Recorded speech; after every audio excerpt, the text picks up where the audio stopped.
everybody. Welcome to the Brownstone. Let's go ahead and get some news and information that you can use so you can go about your day, shall we? We're going to go ahead and get started with the information on Apple slating for record iPhone shipments.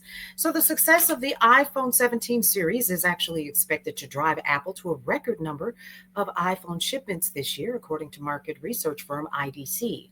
Now, the tech giant is set to ship more than 247 million iPhones in 2025, and that's a 6% jump year over year and the most since 2021.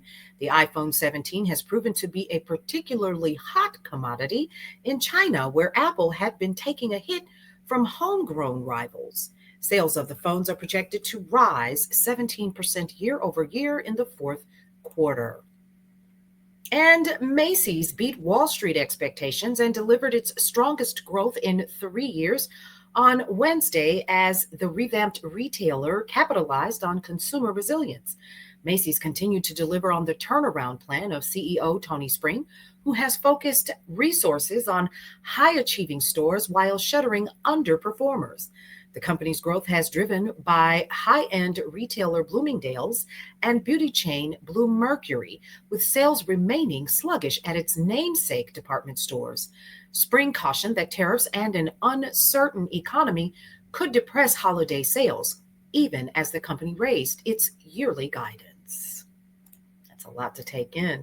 Let's talk about Anthropic. They've hired lawyers to work on a planned IPO, which could come as soon as 2026, according to the Financial Times reports. Citing anonymous sources, of course, the AI startup's choice of law firm was Wilson Sonsini, which has handled the offerings of other high-profile tech firms, including Google and Lyft.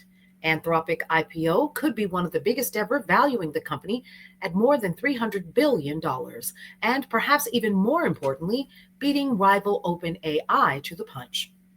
Now, OpenAI, recently valued at $500 billion, is reportedly working on its own listing.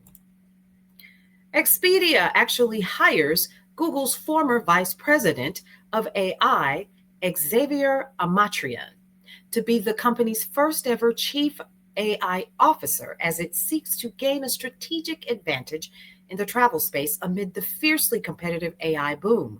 In his new role, Amatrian will oversee the technical direction for advanced machine learning, generative AI, and data science, among other responsibilities, the company has said.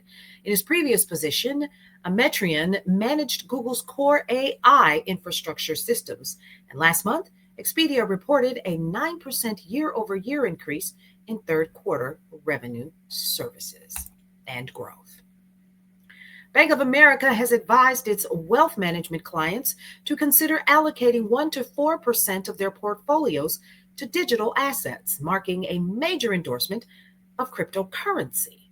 According to Yahoo Finance, starting January 5th, the bank will cover 4 leading Bitcoin ETFs, including those from Bitwise and BlackRock. Until now, BOFA, or Bank of America as we know them, advisors were barred from recommending crypto to clients. And the move reflects a broader trend among major financial institutions, with Morgan Stanley and Vanguard also backing limited crypto exposure. Private firms are shedding more jobs in November. The U.S. labor market took an unexpected hit in November, with private companies cutting 32,000 jobs, according to the data released this morning by payrolls processing firm ADP. Economists had predicted a gain of roughly 40,000 jobs, and the losses were felt most acutely at businesses with 50 or fewer employees, which lost 120,000 jobs, and that's their steepest decline since March of 2023. Larger businesses saw a net gain of 90,000 workers, and the figures, the last expected on jobs before the Federal Reserve's meeting next week, may increase the likelihood of a rate cut. Nike actually makes some changes as well. Nike is actually revamping its C-suite structure as part of CEO Elliott Hill's recent turnaround plan, according to the Wall Street Journal.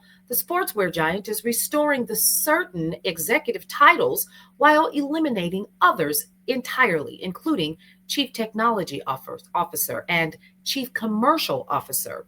Hill says the changes are meant to, quote, remove layers of management and accelerate his restructuring efforts to refocus Nike on athletes and sports. The changes include the appointment of Venkatesh Alagarasamy to Chief Operating Officer and the addition of 4 geographic heads to its senior leadership team. Well, that's it for now, guys. Thank you so much for joining me today. We're going to be back later on in this early morning with you all to talk all about other things like what's happening around the world and what today actually is internationally. Listen, for more news and information that you can always use, head over to brownstoneworldwide.com, Cityscape Radio, and you guessed it, Brownstone Living magazine. Go ahead and hit that QR code and get the November issue before the December issue with me on the cover drops. Thank you so much for joining me today. We'll see you around.